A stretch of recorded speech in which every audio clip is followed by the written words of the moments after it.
I have an 8-string guitar, and it's, very tricky to use, to get that thing to sound right. But, um, I've used it on a couple songs so far.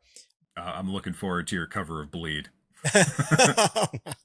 Well, that's a tricky, that's some tricky drum pattern pattern right there. That'll be your ninth show. Yeah.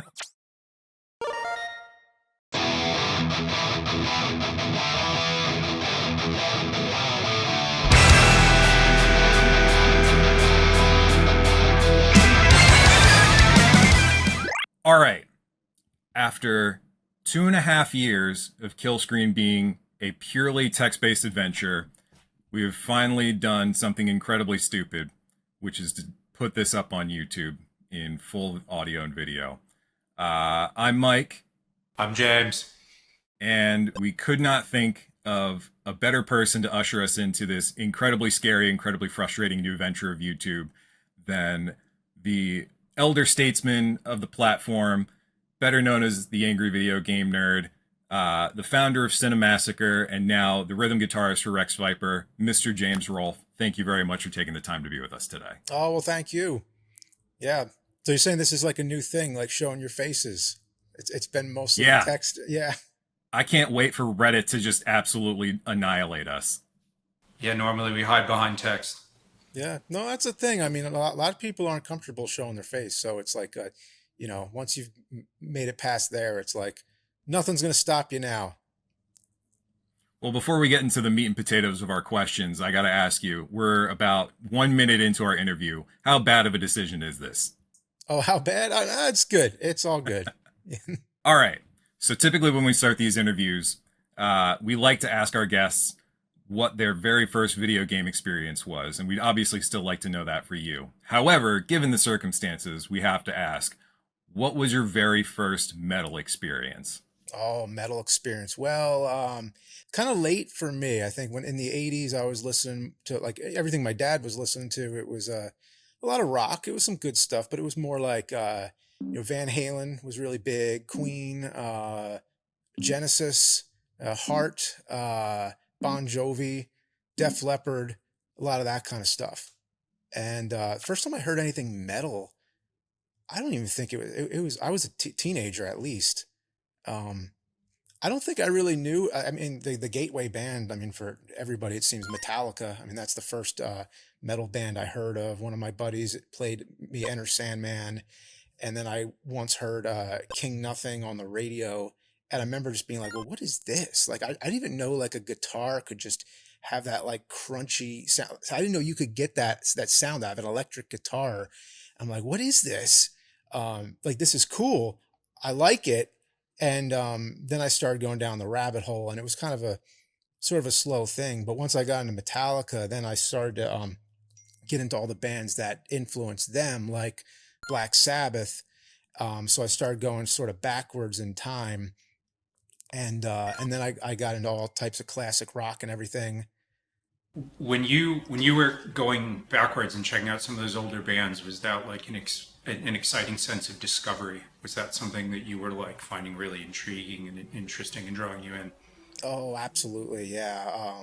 It was just an endless rabbit hole. So when you start getting into all these bands, like you know how it is, like you sort of chart these courses like a map. Like, oh, I want to listen to this band's discography, and I want to listen to this other band I just found out about, and you're just, uh, and this is also in a time where you couldn't just play any song you want. Like you have to find it.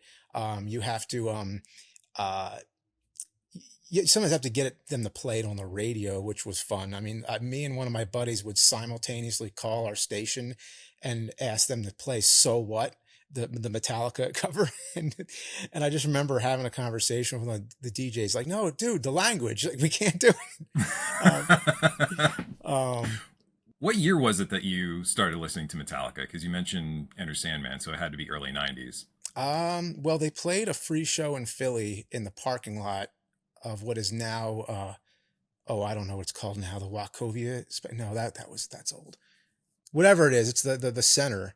But anyway, they were playing this free show out in the parking lot. I remember hearing about it, and lots of people I knew in school were going. And I would see other students and they'd wear Metallica shirts, and I'm like, what's that? Like, what? So all this was happening at the same time as I was learning what this band was and what metal was in general. I mean, whatever date that was probably 97, I'd say. I didn't go to the show, unfortunately, but then I went to the following tour. I saw them on the Reload tour, which was in the summer of 98. And yeah, that was it. That was my first metal show. So on the Cinemassacre podcast, you listed Black Sabbath, Judas Priest, Iron Maiden, Metallica, and AC/DC as your favorite bands. Oh, they're huge. Yeah, they're like lots of my top favorites. Do you ever venture into the underground at all, or do you typically prefer to stick with the ones that you're like most fond of? Like, is it just a constant repeat of those five? Oh, no, there's many, many more, but they tend to be like, okay, like if you go into Priest and Maiden, like, how there's so many of those like new wave British heavy metal bands, but generally like Priest and Maiden are the ones I know best, which yes, they tend to be like the most famous ones. And then you go into like, you know, even other genres like classic, like proto hard rock, like the Who and the Stones. Like I listen to a lot of that, but I don't really go off the chart enough. Uh, so in other words, in each one of these genres, I tend to like listen mostly to the most famous ones, but I do like to go off the beaten path sometimes and listen to like what are some other bands like this one. Oh, bands like Budgie and Saxon, like all these, like I'm thinking like late 70s, early 80s. Like there's just so many of them. Uh, a lot of bands Metallica covered, like Diamond Head. Uh, One of the most more obscure ones I like is Witchfinder General, because I like to go into like all those Sabbath clone bands and what they sometimes interchangeably say stoner rock or doom metal. Uh, I like eating up a lot of that stuff, so that's a fine rabbit hole to go down. So you're saying you want us to send you a playlist? Oh, I always eat up playlists. Yeah. Yeah, that's a fun history lesson too. Like it's kind of nice jumping back and hearing those bands from yesteryear and how it influenced things moving forward. With Metallica, you couldn't believe that this guitar tone was coming out of Yeah. what they were doing. And then you start going down the rabbit hole and you find something like Witchfinder General. Were there any other bands where you had that extremely kind of aha moment, or just like how many best bands ever have you found in your Oh, life? yeah. Well, in the 90s, there was so much going on at that time. So many different sounds, like Rage Against the Machine, totally different sound. White Zombie, totally different sound. Smashing Pumpkins, Tool. I do remember getting into White Zombie around the time I got into Metallica. I remember Hellbilly Deluxe, his first solo album was coming out, and I remember listening to Astro Creep, and yeah, that definitely blew my mind. I remember buying the CD with my friends. We were at the mall, and we got in the car. We put it in, and just turned it up really loud while we're driving. And I just remember like hearing Super Beast for the first time, like on the road, and just being like, "Wow, like this is fucking heavy," and I just loved it. And then I ended up seeing him live like that same around that same time. It might have even been that same month. I don't know. It was in October. I don't remember when the album came out though. It was either early that summer or that same fall. But anyway, seeing Rob Zombie live, I just remember like just staring at that black curtain for so long, just waiting for the show to start, being in the pit, like up close. And as soon as that curtain dropped, it was like a fucking atom bomb. It was like the whole stage was set up like a dungeon, towers of flames going off. And like, I just remember seeing the guitar and bass player stand in front of these two video screens playing classic horror movie clips and crazy like anime scenes and all this stuff. I'm like, whoa, like what the fuck? It sounds like that left quite an impression on you at the time. Do you think that like you always kind of had music as an idea for something you wanted to do, like even from a younger age? Subconsciously, I think. Originally, I never thought of it. I was like, well, that's just like, to play a guitar, you have to be some like advanced wizard. I mean, there's no way. Uh, how do you do that? Like, how do you play all those notes? Um, but it's like anything. I mean, it's like you can learn to do anything if you really try to do it. Then it's just a matter of, well, how far do you want to go with it? Like how advanced do you want to become? Because really, like, you practice enough at anything, and you learn enough about anything, like you could do it. Um, so I didn't think of it as a possibility till later, but it was always kind of like this nagging thing in my brain, like, oh, don't you want to do that? Don't you want to do it? Rob Zombie, of course, like he went into music first, and then he started doing filmmaking later. I mean, he was in his like late 30s, like when he made House of a Thousand Corpses. So I kind of had the flip side of that, where I went into music later. But what I did as music was more thought of as like an extension to what am I doing as the nerd. I'm basically relishing in old school nostalgia, and taking people on a trip down memory lane. You know, it's a party. Like we celebrate movies and music and all the retro things we grew up with. So the music, I thought of it as the same way. Like, let's just cover a bunch of like movie soundtracks and um, video game tunes, and just make it into this big like nostalgia trip. Um, but yeah, I think the music, it always came as like wanting to have the best seat in the house. Like every concert I would go to, I'd always try to get close. And then at a certain point, it's like, well, the only way to get even closer is to be on the stage. And what if you were up there playing the music? So that's the way I always felt. Like anytime I'm like, I go to a smaller concert, like at a bar or something, like that's the best, especially when it's like people I know, and like I'm hanging out with the band, and like I like to just be around the equipment and just seeing like what's going on, and like uh I like to be close to the music, and then playing the music brings me closer to it. Rex Viper has performed only a handful of times so far, and at the Hmm. time of this interview, you're getting ready for an 7. appearance at Too Many Games Yeah, 2025. that'll be show number 8. As somebody who spent your entire career in a video format where you have control over the final output, how has that live experience been for you? And has there been any lessons that you can take from that live experience that you can then apply to your other work? Oh, too many. um to apply to other work though. Yeah, I mean, that's I'd say in general though, like all the things I would say to another band, like, oh, you haven't played a show yet. Let me tell you what it's like. I've played only 7 so far, soon to be 8, but let me tell you all the things that happened in those shows. Um, there's too many things. My mind's going crazy just thinking, oh, which one should I talk about? Well, first of all, I'd say like most of it is about keeping track of your shit. There's just so much stuff you have with you, and you have to develop some kind of organization skills that you never knew you had, because it's just so much stuff, so much equipment. It's like, oh, where did I put that thing? um, uh, a lot of moving stuff. Like, you better get used to like picking up amps and like carrying shit all the time. You better like sweating a lot. I mean, I don't know what it is, but even practicing, you sweat. If you just look at an amp, you sweat. Like, I don't know what it is, but music just brings out sweat no matter what. So just get used to all that.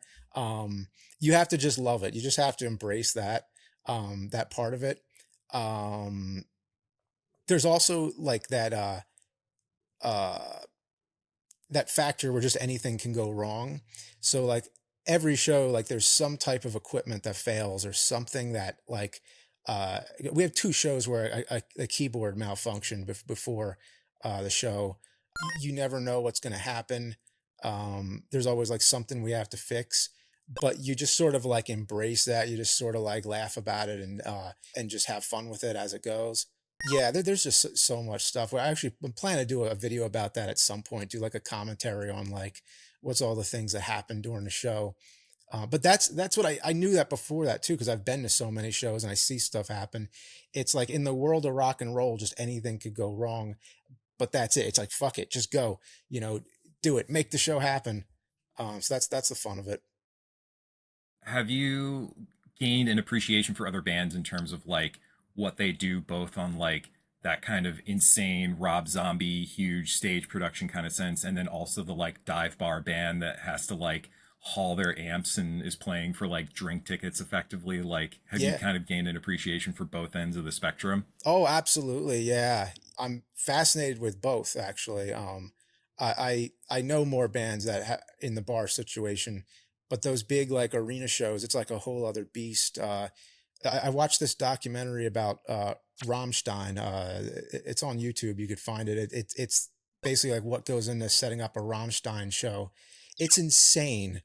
Like, they have like this power generator, and it's just feeding all these cables through the venue, and they have like a tunnel where it's just cables and cables. And then like all those like flames, all the pyro and everything. There's like an app. There's like a guy who sits there the night before testing it and just like launching all these like rockets and shit. And then the smaller ones, yeah, it's like you kind of have to do more of it yourself. There's less people running it. It's more about you know, you got to go set up your stuff. It does gain a lot of appreciation for both sides of it, whether it's a big show or a small show. And that's part of the reason to do it too, is to, that's the only way you're going to learn really like, you're never going to have firsthand experience without doing it. So, that, that's what's enlightened me. Do you have a preference between the two? I mean, I've never done a huge arena No, one, no, but no, if no, I no. did, Like, do you have a preference between like seeing the big crazy stage show versus the like tiny dive bar where you get to be like literally a foot away from oh, everybody? if I had to pick, honestly, like I like the dive bar shows. I like the small, like intimate, venue. Um, they tend to sound better too when you're in a smaller space. I don't know why, but It's like a feat of modern science that you can mic, fucking like the link or something like that. Like, did you yeah, go see Metallica this past Friday? I did not this past time, but I have seen them 12 times. So I've seen them a lot. I wanted to go, but I had other stuff.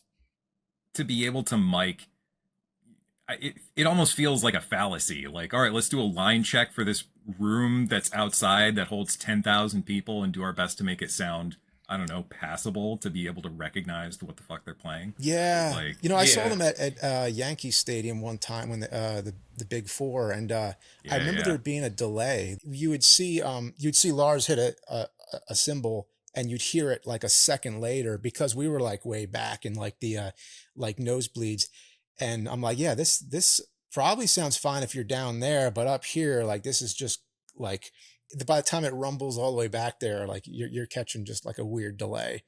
Um, yeah, yeah, I love the small shows. I mean, they're just like, I remember one time seeing the Dio Disciples. They were basically like the Dio band, but after Dio passed away, they had Tim Ripper Owens fill in on vocals, and they basically did like a bunch of Dio tribute songs. They played like Rainbow stuff. They played Black Sabbath, and I just remember like fist bumping with Rudy Sarzo and like uh, just like all up there in the front, and it was just amazing. Or do you think that you're going to try to make it out to Black Sabbath's final show? Impossible. But I did that thing sold out so quick. I have seen Sabbath in so many different combinations. I've seen them 3 times with Bill Ward with the original 4 members. Um, then I've seen them many other times with all various combinations. I've seen them with Dio. I've seen them with Rob Halford. Yeah, and of course Ozzy. Ozzy I've seen many times. Very sad though to hear that that's supposedly his last show. But all things come Yeah. to an end, I guess. Has recording and playing music given you a different appreciation or perspective on music and video games as well?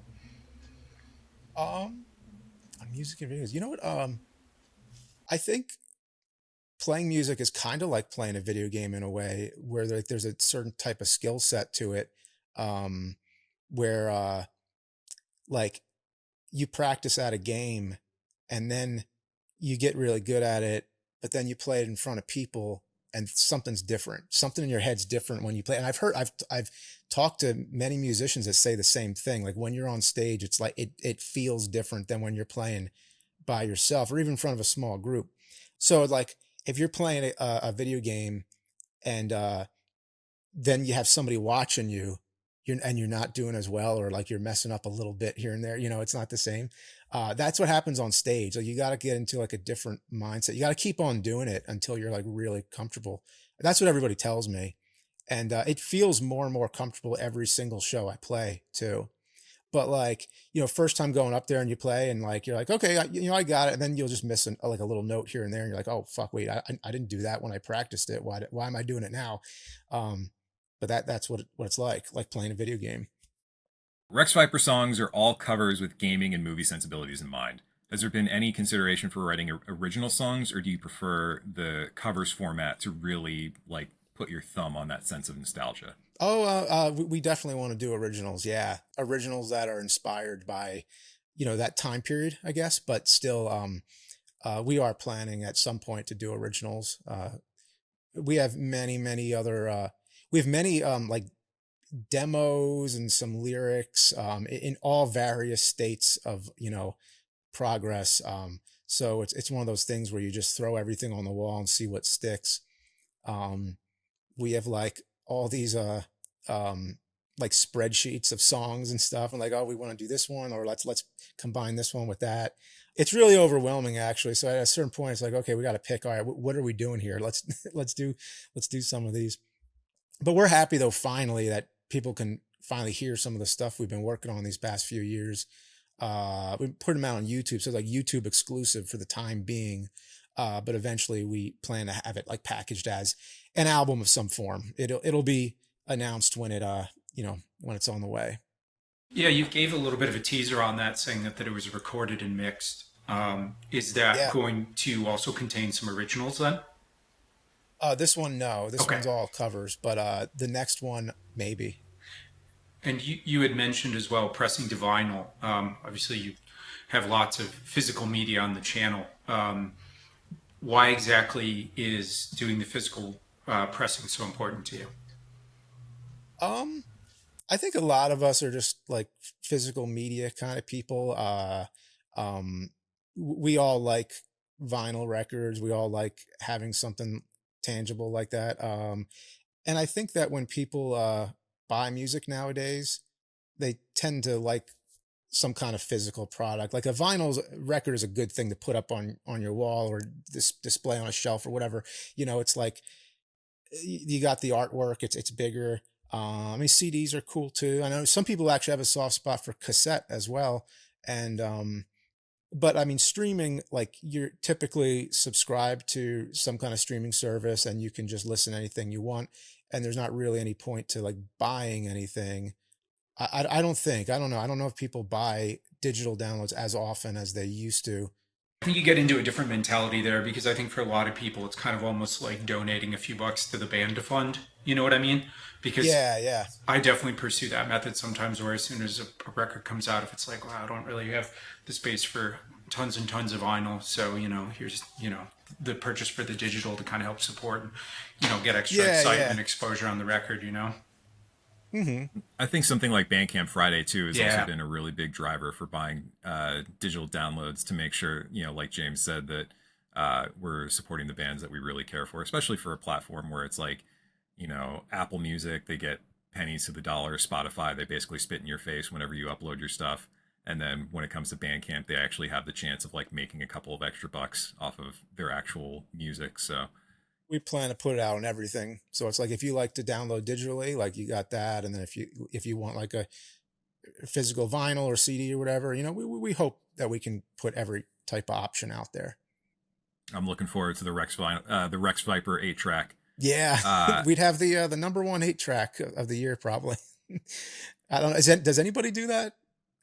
there has to be. Yeah. You find any physical media out there, yeah, there's somebody that will put it out on that. I remember last year there was somebody that, maybe it was the year before, but somebody was pushing it. They did an 8 track, and I think they look at it kind of more as like a promo move, a collector's item, rather than like meant as a functional, thing that tons of people are going to listen to. There's even a band that put out a single on a Genesis card. Oh, nice. That's awesome. Yeah, it's really cool. Like thinking outside the box like that. And I mean, it feels kind of like the only way to make it out there anymore. Like all bands are no longer just the like sex, drugs, and rock and roll. I was gonna jokingly ask you, like, did you expect the rock and roll lifestyle to be spreadsheets that you're sharing back and forth to discuss like song ideas? Like in Yeah, this yeah. day and age, it really does feel like everybody is their own company, and music isn't second, but it has to kind of work part and parcel with like merchandising, which is just kind of a weird thing, especially for our weird little part of the pond for bands to be like CEOs of their own little fiefdom. Yeah, yeah. And then if you have a main job, it's kind of just it's a hard thing to do because it's basically, yeah, like Rex Viper, it's 6 guys just doing it on their spare time basically. So it's like like my main thing's the nerd. content on the channel. That's where the income is. I couldn't support myself on Rex Viper, but it's like, but yeah, and that's how bands are like typically. Like it's a side kind of thing, and then you just build it up. I think a lot of the bands that we put on the cover, like, it's their side gig, like even bands that we go see in, like, 2,000, 3,000 cap rooms, it's like this isn't their primary source of income, which is both wild and sad to see. Yeah, for some of them, that's what you're spending your vacation on. Yeah, and like even like major bands like started that way, so it's like everybody, starts off just doing this as like a hobby. You described Rex Viper as workout music for nerds, opting for songs like Push It to the Limit, Eye of the Tiger, and the just released Never Surrender to give it that 80s montage feel. Would Rex Viper ever consider a heavy metal classic like Flight of Kid Icarus or Iron Mega Man? Flight of Icarus, man. Flight of Kid Icarus. No, I don't. You got that one for free. Yeah. I mean, a lot of those songs, it's like, look, I mean, Maiden did it perfectly. It's like, what are you gonna do? How do you make a Maiden song any better than it is? It's like they like certain things, I just don't think like there's any point. But I don't know. Maybe if we do something original with any of those songs, like for sure. Not to be dismissive or patronizing or anything, is there any interest in like pushing it more into that like heavier, realm, or are you happier with like the more upbeat kind of tunes? Yeah. Like right now, it's more like hard rock kind of style. Generally, I mean, every now and then it goes into like a sprint, more like punk kind of heaviness. Right. Where, I mean, you know how like there's heaviness with weight, and then there's heaviness with speed. Excuse me, speed. We tend to do like the speed heaviness, but like maybe like we'll get some like crushing, like like I have an 8-string guitar, and it's very tricky to use to get that thing to sound right. But um I've used it on a couple songs so far, but we haven't gone into like full like heaviness yet or anything. But we do think about it like sometimes, like um especially in like comedic kind of way, maybe like some of these songs might have like a really heavy breakdown that comes out of nowhere or something like that. So yeah, we're working on that kind of stuff. I'm looking forward to your cover of Bleed. Well, that's a tricky that's some tricky drum pattern right there. That'll be your 9th show. Yeah. The opener for show 9, yeah. I'll talk to Brad about that one. Let's do some Meshuggah. Hell yeah. Conversely, I'm not on the crushingly heavy side. The recent Rex Viper videos began with a cover of The Touch by Stan Bush from the Transformers soundtrack. Why did you decide to lead with that one? Oh, I see you got Devastator back there. Yeah, I've got a few more kicking around. I am the Transformers super fan of the bunch. Oh, cool. Yeah, The Touch. Well, I almost didn't start with that one because it's 7 minutes. It's our longest song that we've recorded so far. But it made sense because the footage in the video is the beginning of the band, basically, or it's the first time we all met in person together at a rehearsal space. And when we filmed that rehearsal, and we use that in the video, as well as like highlights from other concert clips. So it kind of charts the journey of the band. So I just thought The Touch would be a good one to start with. Video game and film critiques and retrospectives have been your occupation for 20 years, and you're now recording music. What is entertainment in your downtime? Like, do you just completely disconnect from all media, or are you just like perpetually consuming it even in your off hours? I tried not to. Sometimes I try to take a break, but whenever I watch something for leisure, then it triggers something in my head. I'm like, oh, this is a good idea. I got an idea for a video, with this. So it's like, sometimes I can't give myself a break. But yeah, no, that definitely happens. I mean, stand-up comedians do that too. They're like a sponge, they go around and they absorb all these experiences and conversations and stuff. And then, so they're working when it doesn't look like they're working at all. And then they put that all together, they write up something, they rehearse it, and they go on stage just like they just walked on, and they say everything. It's such a cool art form too. And that's something I don't think I would ever be able to do, but stand-up comedy, that's something I have a lot of respect for. You're driving home from the office and you're putting on some, I don't know, John Mulaney or whatever to unwind? Oh, I've seen him live. Yeah. Yeah, stuff like that. I mean, not all the time, but yeah, I will listen to uh, stand-up comedy or podcasts if I'm not listening to music. Hmm. Once we put together our playlist, then you'll be jamming that all the time. Yeah, yeah. So both AVGN and Rex Viper have this strong sense of nostalgia, and you even have a video entitled VHS Memories and What Nostalgia Means to Me. And you already kind of discussed the topic. I feel like now more than ever, both the metal and video game worlds have a similar reverence for the people that came before, whether it's Black Sabbath or Final Fantasy. To you, why is that devotion, for lack of a better word, important? And is it kind of a foregone conclusion for people? Like, are we all just kind of destined to uh, look back on our youth with rose tinted glasses, or is this something particularly special to you? Um, I think it's important to get some kind of perspective because somebody has to sort of test the waters and chart how it was done. But everything is a product of its time, so you can't do the exact same thing uh, because things were different. A lot of people ask me advice about starting a YouTube channel and everything, and I'm like, well, I mean, I could tell you stuff about it, but when I started, the nerd channel, that was 20 years ago almost now. It'll be 20 years next year. Um, Times were different. YouTube was very different then.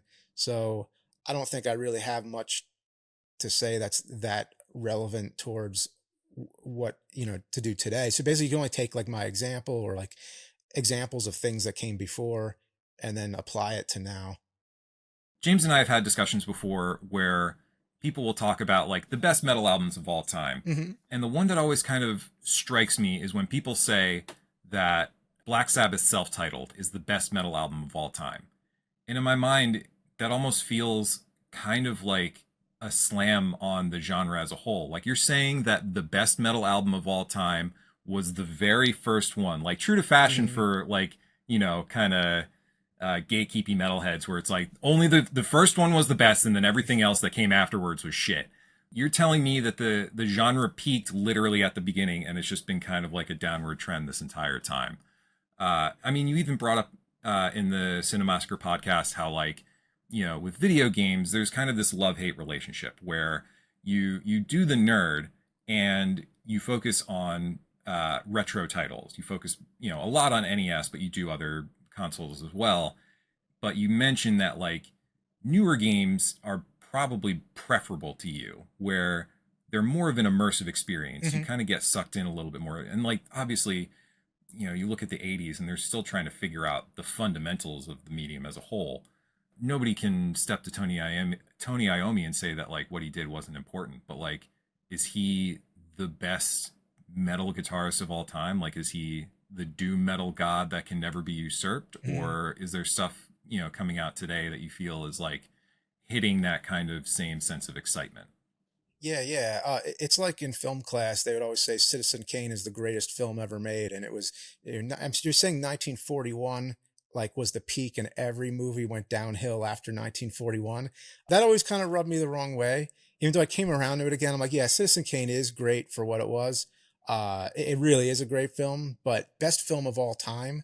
I don't really see how you can be so definitive. And greatest metal album, same thing. Very, very hard to pinpoint that down. Like the first Black Sabbath, I would even say is proto metal. So it's sort of like its own thing. So I agree. Was there was another part to that though, wasn't there?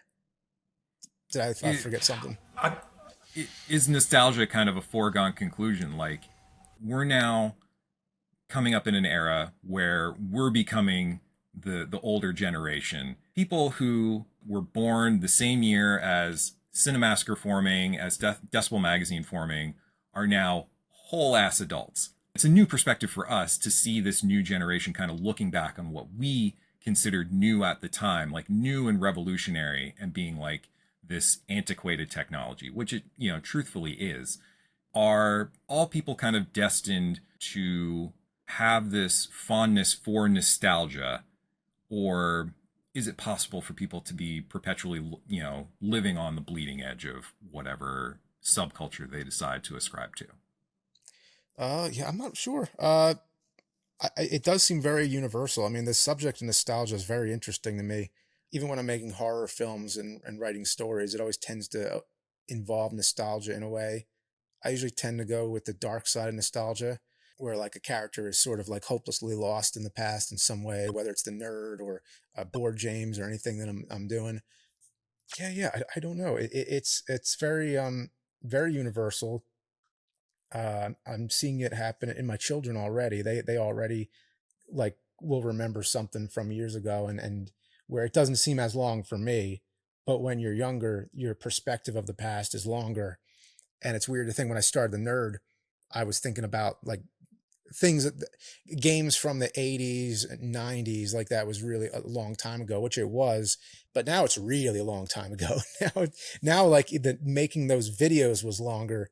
Something else that we bring up is like the time difference between the Atari 2600 and the Super Nintendo, not even the NES, is shorter than the time distance between the PlayStation 2 and the PlayStation 5. It's strange to think about this span of time, you know, being that much wider, even though it feels so much shorter. Have you kind of felt that shift in the conversation with other channels that talk about retro titles? Like, I feel like PlayStation 1 and even PlayStation 2 at this point are getting a lot of like video essays on like, look at this classic PS1 game. And PS1 games being like a genre in and of themselves now. You look at developers like, you know, Puppet Combo, and we're seeing kind of this rise of new retro games, like 8-bit games that are being developed right now, even games that are being developed for the hardware of the time, like Atari 2600 games coming out now, you know, ColecoVision games coming out now. Have you personally kind of felt the time weigh on you as this has Oh become yeah, the yeah. new retro? Yeah. We even have the nerd 8-bit game on a NES cartridge coming up. So, um, Believe me, I got that limited run newsletter going. oh I'm waiting for that shit to drop. yeah, not something I would have ever expected. Like being in, you wouldn't think that as a kid. Like, oh, one day you'll be in an NES game. It'll be on a cartridge, and you could play it. No, that's cool. That there's all this type of homebrew stuff, and there's all these like new games being made for old consoles. Um, I started noticing it in the 2000s, even with like Atari games coming out, and then started seeing Nintendo cartridges, and yeah, it's cool. I would have never even imagined how would you even do that. Like, how would you even like put the data onto an NES game? Like, what kind of like uh connection would you need? What kind of equipment? That's something that as a kid you just would never even like thought about. Has the process been demystified for you at all? Similar to like with music, how when you were younger being like, I love music, but I have no idea how to go about doing any of this. Like now that you have, you know, literally three games and one that's going to be uploaded to an NES cart, has the wonder been removed a little bit? Oh, I mean, with the video game stuff, I don't know anything about the technical stuff with that. But with music, Mm-hmm. though, it actually makes it even more cool now. Before, if you know nothing, then it just seems so uh so deep of like this unknown, and you don't know how much there even is to it. Once you start learning some of it, well, now some of the easy stuff seems easy. Now it's like, oh, okay, that's all they're doing. But now you see how much more there is to learn, how advanced it could go if you kept pursuing this path. It's like learning a language. It's like, oh, there's more to it. Like, look at all this. So it actually does make it even more, you know, exciting. Really, it makes you appreciate it even more. Do you find that you have a different, I don't want to say sense, like a different delineation of what would be retro when looking at games versus music? Oh, it's kind of the same, kind of, except that it seems the music goes back much further, so you could probably bracket different eras more, with it. I mean, metal is pretty young compared to a lot of music. I mean, just crazy as it is that Black Sabbath will play their final show, and they are four members still alive who basically created a genre.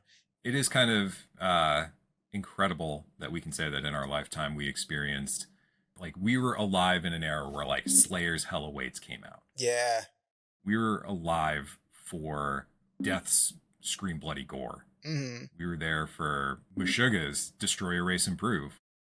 Stuff that was around then blows my mind sometimes because I always think like, well, where was I? What was I doing when Ride the Lightning came out? Like just to think like how oblivious I was to all this amazing stuff that came out when I was a kid. We've gotten to be around for the entirety of some of these subgenres that are now just like, you know, pivotal columns of the community. You know, now we have sub micro subgenres that can really, you know, cater to your particular tastes.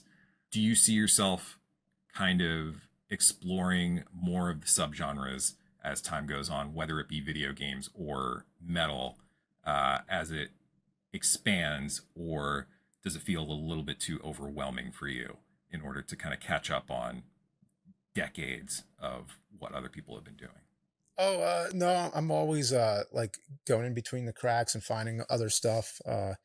Um, it becomes easier when you've done it for so long. I mean, I can only imagine now, like, how would you introduce somebody to metal now? You'd have to kind of really narrow down some kind of playlist. Like, well, here's something to get started with, but just so you know, it's a never-ending thing. It's like, keep on going with it, and if you're interested in something and you keep listening to it like years and years, you'll start to you know have this like I guess like just catalog of music memories and bands that you like and everything. And everything comes in waves and phases. Like I remember listening to every Judas Priest album in like a span of time. And Black Sabbath, I remember coming back to it every now, like I'd listen to the Ozzy stuff, and then some years later I'd listen to the Dio stuff. And then it just it's this big like wheel. You just keeps on turning, and then it comes back again, and it's like, well, oh yeah, I haven't listened to this band in a while. Let's check that out again, and maybe here's something they did that I didn't listen to before. You had mentioned the idea of how would you introduce metal to somebody if this topic came up. Say somebody's watching this who's a fan of the channel. You'd be like, oh, you got to check out Sabbath. You got to start with Priest. What would you recommend to somebody? Yeah, I guess it depends on what excites them first. Like, what's the first thing they hear that even got them interested in the first place? It's like, oh, well, here's some more like that. You kind of connect the dots in that way. But if it was just like out of the blue, I would make like um a playlist of just like rock history that segues into metal. Kind of started off with like Rolling Stones and the Who, the Kinks, and then sort of just amp up the heaviness with each year, each track. And then you get into Sabbath and AC/DC, and then Judas Priest, and like keep on going in time until you get to like, okay, now some thrash metal. All right, you made it through that. Now here's some 90s stuff, and like now like here's some like heavy like groove metal and some industrial metal, and like just keep on going through all the eras. Usually we ask people if there's a game coming up that they're looking forward to. We're going to flip that. Is there any records coming up that you're looking forward to? Okay, yeah, yeah. Well, game probably Grand Theft Auto 6. I mean, that's off the top of my head. I just know it's a big game. It's coming like next year, I think. And as far as music, like albums, oh boy, let's see. Well, the new Ghost just came out. That's already out now. Uh, I can't think of any new album that's on the way. I'm sure there's tons of them, but I know that a Ghost has been an interesting journey. They've actually been probably the only band where I've listened to them since the first album, and have listened to every album since, and seen them on mostly every tour. And to have the band go through so many stylistic changes. I mean, they started a little more like retro metal. Now they're power ballads. They're almost like a full power ballad band, but it's cool, it's different. And every single time they come out with something new, I'm just very open minded. Like, okay, what's this one going to be like? Changing the character, changing the costumes, and the whole look of the band, and like the complicated mythos that they have, the whole storyline. I mean, I really applaud what they do. I mean, that's such a cool thing to have. I'm always a fan of like having like a shtick, to go with it. Um, but yeah, I've been on the journey with them since the beginning, since the first Ghost album. What would you say is your threshold for extremity? From like 0 being I only listen to top 40 pop to 10 being I was on my way to kill Euronymous, but I was busy that day. How heavy are you willing to go with the music that you listen to? Oh, let's see. Well, let's see. I mean, the first band with like a growl that I listened to was Pantera. I remember like they were kind of like definitely my gateway to like the harsher vocals. I typically do like cleaner vocals, but I listen to a lot of heavy vocals, like harsh vocals as well. Um, hmm. I've been not one band, but I've kind of been listening to just different playlists a lot. Like sometimes if I'm in the mood to like really go outside my comfort zone, I'll put on like a Swedish death metal playlist, and then um and I'm always trying to chart it like, okay, here's some American death metal, here's Swedish death metal, and then there's like metal core, like all these really kind of confusing type of genres where there's almost like a label for everything. Like specific bands, like a really extreme one. I don't know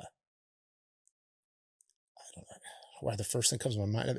Actually, there's a band they're kind of like a comedy band a little bit, but Electric Callboy. They have like really harsh vocals, but they're like really well produced vocals. It doesn't sound really raw. It's like very very well produced, but it is harsh. And they will sometimes go from like rapping in German to just all of a sudden like just crushing the metal.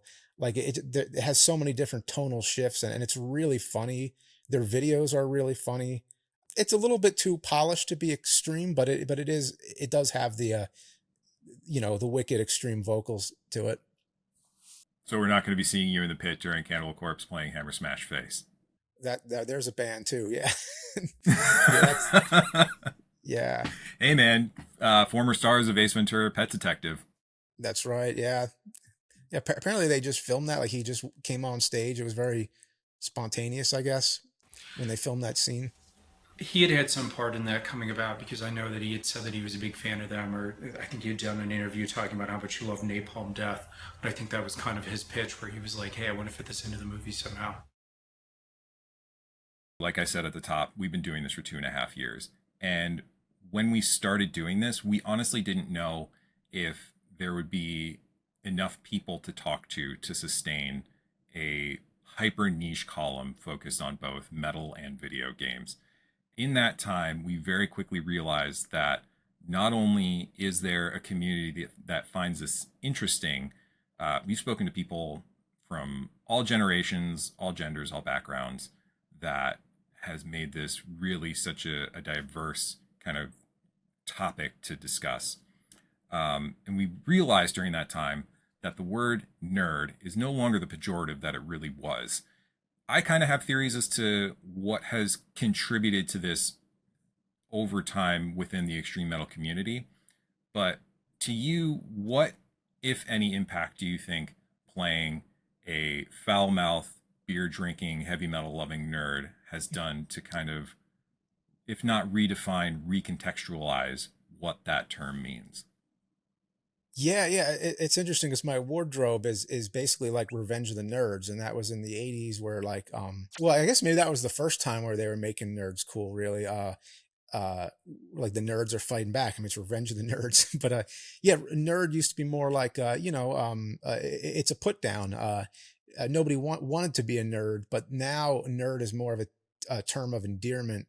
Um, People refer to themselves as nerds a lot. It's like uh if nerd is almost like a title of expertise on a certain subject. It's like, oh, I'm a real, I don't know, like a metal nerd or whatever.